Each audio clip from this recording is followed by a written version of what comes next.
जब स्तुति की देवताओं ने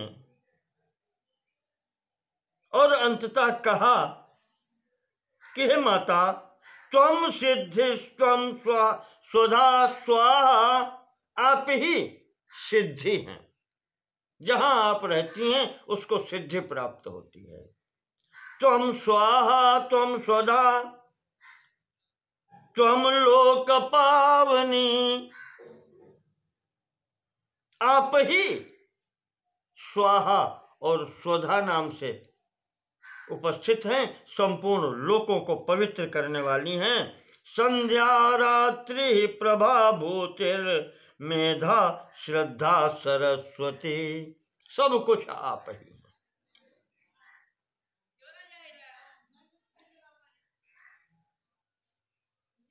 अधिक क्या कहें माता, आपके बिना तो संपूर्ण जगत में कुछ सार है ही नहीं। सश्लाघ्य सगुणी धन्य, वही प्रशंसनीय है संसार में, वही गुणवान है। सकुलीन सबुद्धिमान, और वही कुलवान है और वही बुद्धिमान है संसार में। ससूर सच विक्रांतो, वही शूरवीर है और वही पराक्रमी है। यस्तया देवी वीक्षिता, देवी भगवती जगत जननी जिसको आप अपने दृष्टि से देख लेती हैं, यस्तया देवी वीक्षिता, जिस पर आपकी कृपा दृष्टि हो जाती है, वही संसार में प्रशंसनीय, गुणवान, कुलवान, बुद्धिमान, शूर, पराक्रमी वही हो जाता है। यह लोक में भी नीति में कहा गया है कि यस्यास्ति वित्तम स नरः कुलीनः, वही है। तो वो पराशर जी यहां पर बता रहे हैं, देवता भगवती के स्तुति कहते हैं कि माता, हम भी आपके पुत्र हैं, हमारी तरफ भी देखो। सद्यो वैगुण्य मायांति शीलाद्या सकला गुणा, परांगमुखी जगद्धात्री यस्य त्वं विष्णु वल्लभे, हे भगवान विष्णु की अर्धांगिनी माता जगत जननी, जिससे आप मुंह फेर लेती हैं, फिर उसके साथ में संसार में कोई खड़ा होने वाला नहीं होता। सज्जो वैगुण्य मायांति शीलाद्या सकला गुणा, संपूर्ण सद्गुण उसको छोड़ करके चले जाते हैं। शील सदाचार इत्यादि सब छोड़ के चले जाते हैं उसको, जिससे आप मुंह फेर लेती हैं। न ते वर्णितुम शक्ता गुणान् जिह्वापि वेधसः, माता आपके गुणों का वर्णन तो विधाता भी नहीं कर सकते। प्रसीद देवी पद्माक्षी मास्मांस्त्याक्षी कदाचन, भगवती जगत जननी हमारा त्याग मत करो, प्रसन्न हो हम पर कृपा करो। इस प्रकार से स्तुति की है इंद्र ने, देवताओं ने, सबने की है। यहां पर तो लक्ष्मी जी कहने लगी, इंद्र परितुष्टास्मि देवेषु, मैं तुम्हारी स्तुति से प्रसन्न हूं, वरदान मांगो। तो इंद्र मांगता है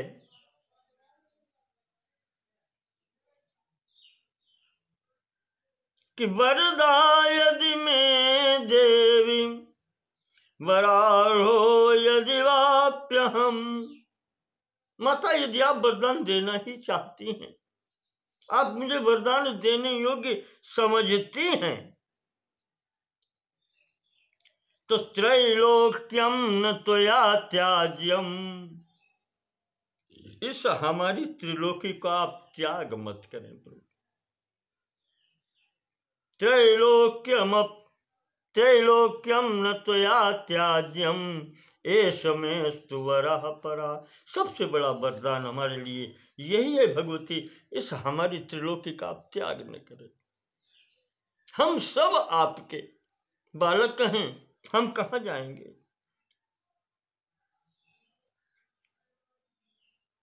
तो भगवती कहती हैं कि इंद्र, ठीक है, त्रैलोक्यम त्रिदश श्रेष्ठ न संत्यक्षामि वासव।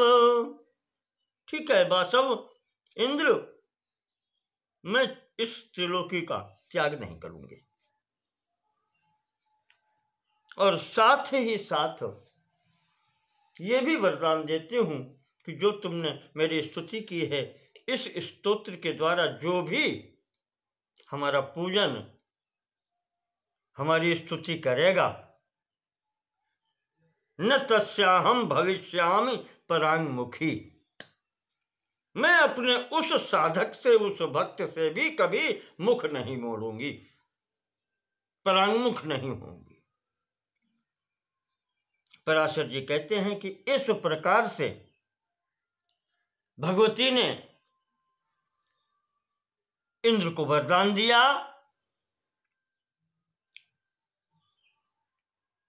वरदान देने के पश्चात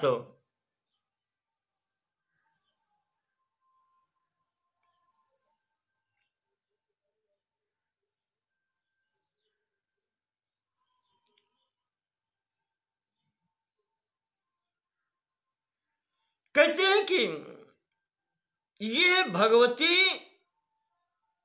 बाद में आई हैं। भृगु और ख्याति के यहां जो उत्पन्न हुई थी, वही भगवती आकर के यहां पर पुनः सागर मंथन के समय इस समुद्र से प्रकट हुई।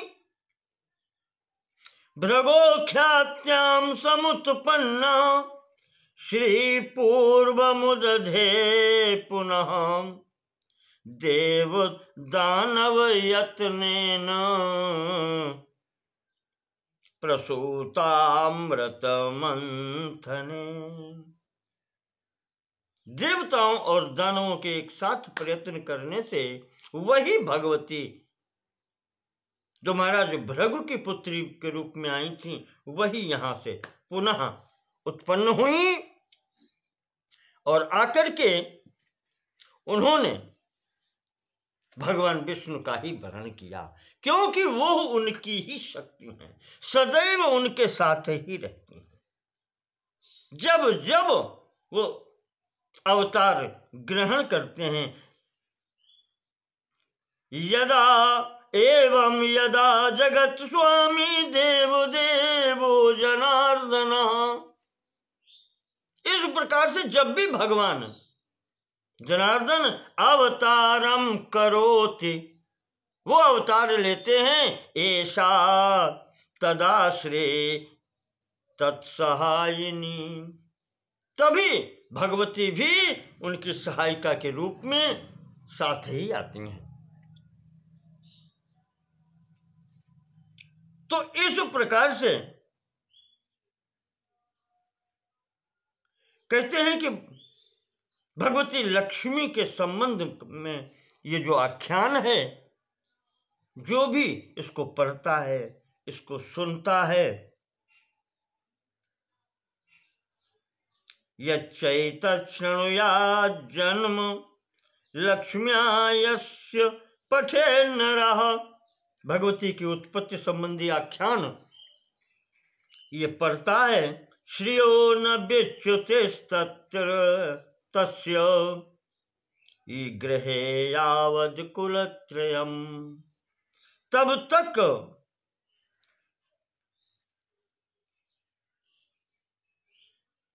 कुलत्रयम, तीनों कुल में लक्ष्मी छोड़ करके नहीं जाती तीनों कुलों को। अब तीन कुल यहां पर कह सकते हैं, तीन पीढ़ी तक की बात कर सकते हैं, या तीन कुल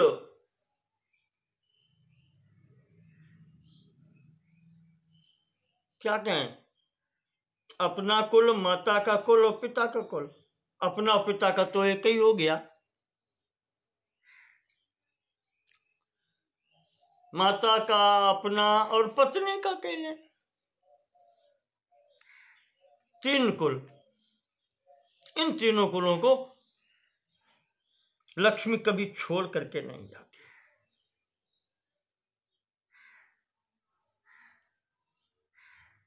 तो इस प्रकार से मैत्रेय जी, जो तुमने पूछा था उसका मैंने उत्तर दिया है कि लक्ष्मी कैसे भृगु के यहां थी और समुद्र से कैसे इनकी उत्पत्ति हुई, ये मैंने तुम्हें वृत्तांत सुनाया।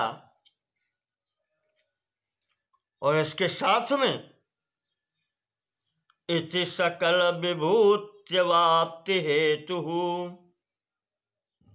स्तुतिरियम इंद्र मुखोद्गता ही लक्ष्म्या। एक लाभ ये हुआ कि इस संपूर्ण कथानक के मध्य में जो देवराज इंद्र ने लक्ष्मी, भगवती लक्ष्मी की स्तुति की है, ये जो लक्ष्मी स्तोत्र कहा जाता है, इंद्र के द्वारा किया हुआ, ये सकल विभूति अवाप्ति हेतु, ये ऐसा है कि इसके द्वारा अगर भगवती की स्तुति की जाए, अनुदिनमिह पठ्यते नृभिर्, प्रतिदिन जो भी व्यक्ति इसके द्वारा भगवती की स्तुति करता है, यैर्वसति न तेषु कदाचिदप्य लक्ष्मी, जो भी व्यक्ति इसके द्वारा भगवती की उपासना और स्तुति करता है, उसके घर में अलक्ष्मी का वास नहीं होता कभी। अर्थात उसके घर को लक्ष्मी छोड़ करके कभी भी कहीं भी नहीं जाती, सदैव वहीं निवास करती है, वहां निर्धनता नहीं होती। इस प्रकार से यहां पर इस समुद्र मंथन का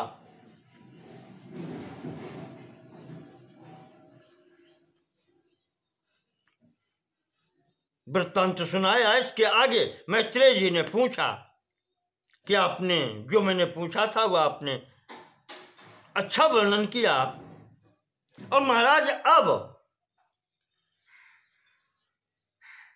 भृगु जी की अन्य संतानों का भी आप वर्णन करें।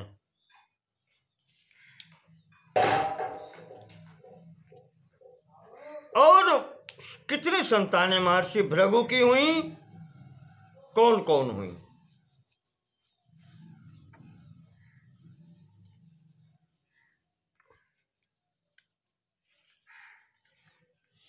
तो उन्होंने बताया, पराशर जी ने,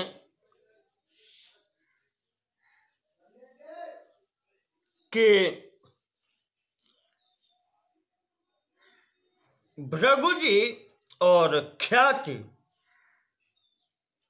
भृगु पत्नी का नाम ख्याति है,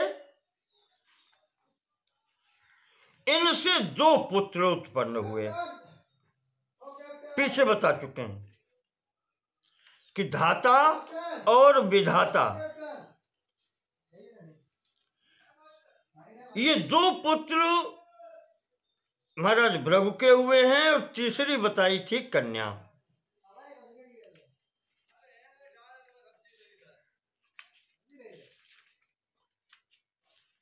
तीसरी ये कन्या थी, और धाता और विधाता नाम के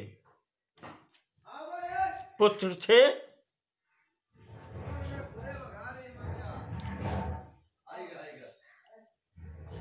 इन 2 पुत्रों की पत्नियां हुई हैं उस समय महर्षि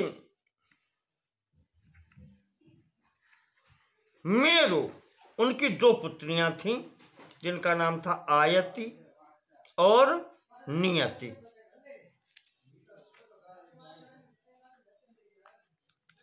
आयति और नियति तो धाता की पत्नी हुई आयति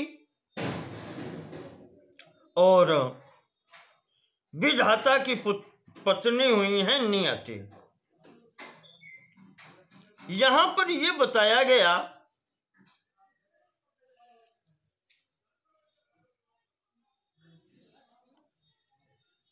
कि इन दो लोगों से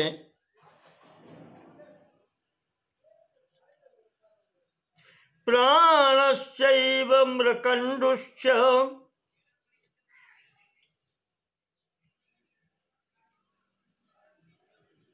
इन दोनों के अलग अलग पुत्र हुए। धाता के हुए हैं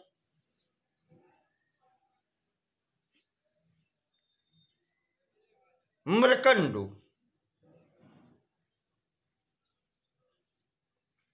और विधाता का के बताए गए हैं प्राण।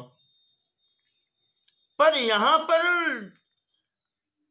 भार्ये धात्र विधात्रोस्ते तयोर्जातौ सुतौ उभौ, दो पुत्र उत्पन्न हुए हैं धाता और विधाता से। तयोर जातौ, उनके द्वारा।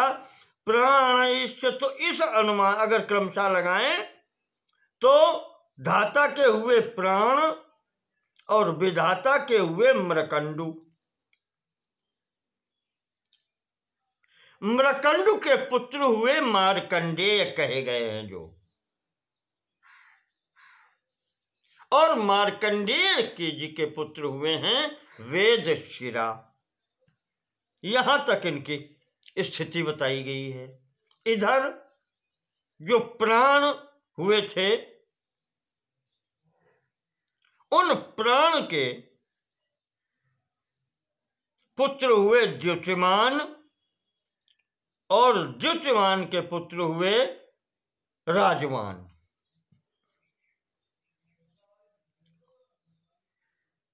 और इस राजवान से आगे चल करके फिर भृगुवंश का अन्य विस्तार हुआ।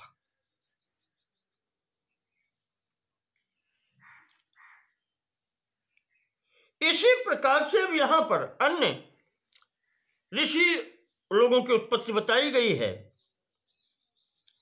पत्नी मरीचे संभूति, मरीच की पत्नी का नाम संभूति था।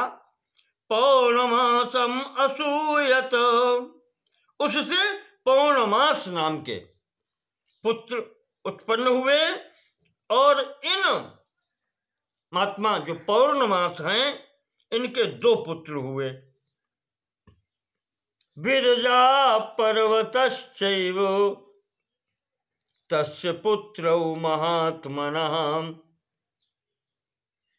विरजा और पर्वत, ये दो पुत्र इनके हुए। महात्मा पौर्णमास हैं उनके।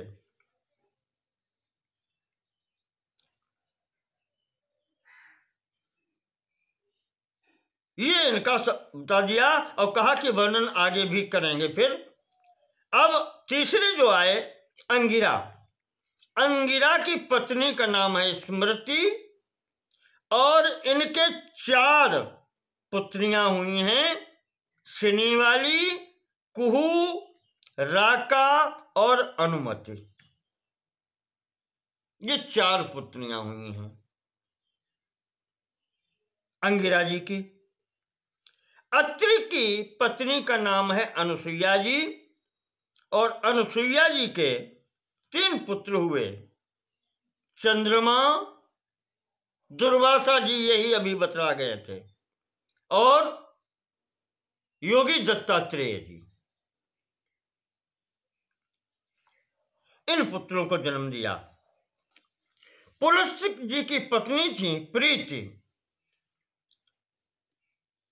उनसे दत्तोली नाम के पुत्र उत्पन्न हुए। और यही अगस्त जी हैं। तो इस प्रकार से अगस्त जी का ये अगला जन्म माना जाता है। पुलह की पत्नी क्षमा थी, उनसे करदम, उर्वरियान और सहिष्णु, ये 3 पुत्र हुए। ये आपको ऋषियों की वंशावली बता रहे हैं।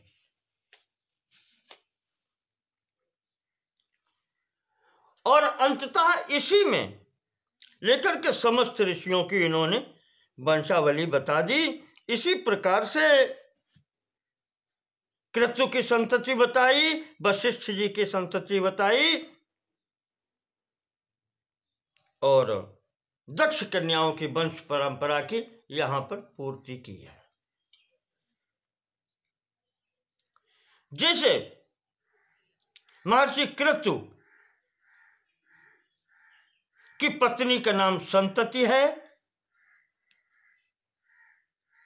इनके बालखिल्यादि नाम से 60,000 ऋषि जो थे, ऊर्ध्वरेता ऋषि जो कहे जाते हैं, 60,000 ऋषि बालखिल्य एक साथ जिनका नाम है वो उत्पन्न हुए हैं।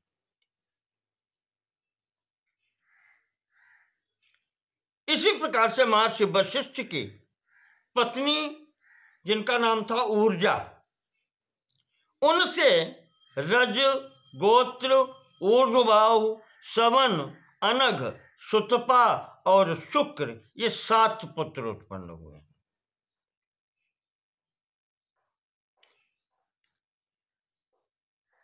तीसरे मनवंतर में ये 7 ऋषि वशिष्ठ जी के जो ये पुत्र हुए हैं, ये सप्तर्षि हुए।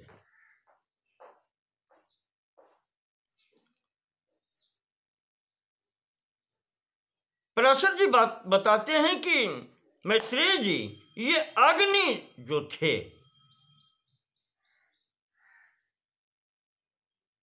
जिनकी भी उत्पत्ति ब्रह्मा जी से हुई है, मुख से उत्पन्न हुई है,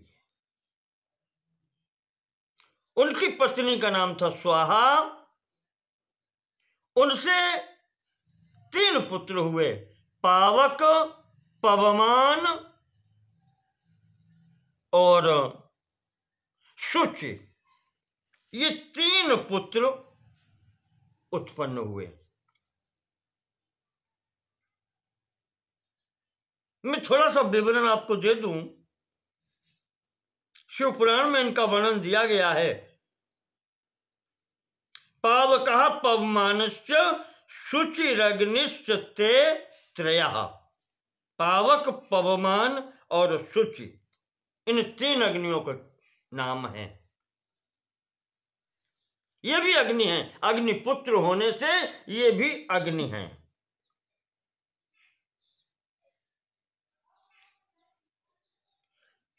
पवमान अग्नि वो होती है जो अरण्य मंथन से प्राप्त होती है,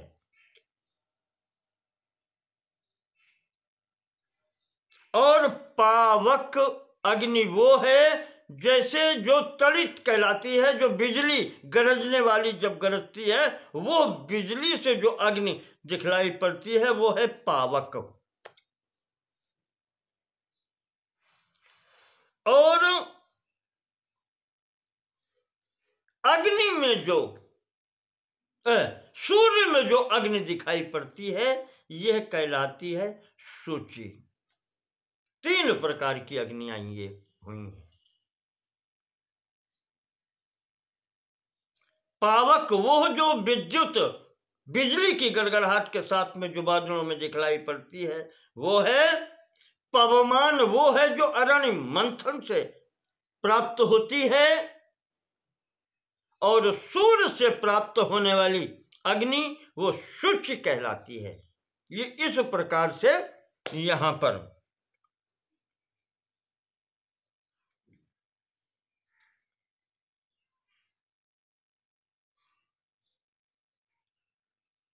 ये अग्नि के 3 पुत्र हुए।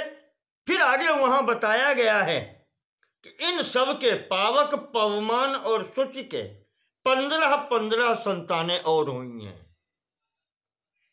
तो 15 या 45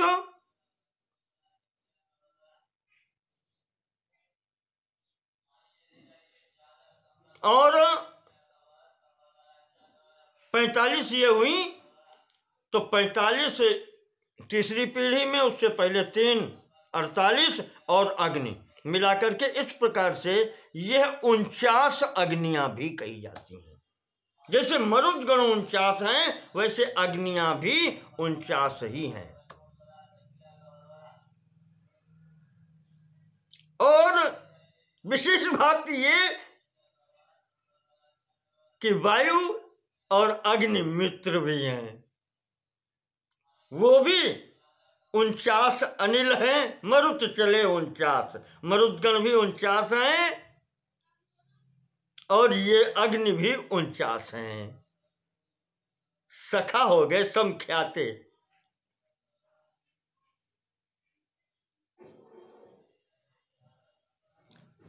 तो इस प्रकार से यहां पर ये पिता अग्नि, 3 पुत्र और सबके 15 पुत्र मिलाकर के ये 49 अग्नियां हुई हैं। ये यहां पर आया है। एवं 49 वह्न्यः परिकीर्तिता। इस प्रकार से यहां पर 49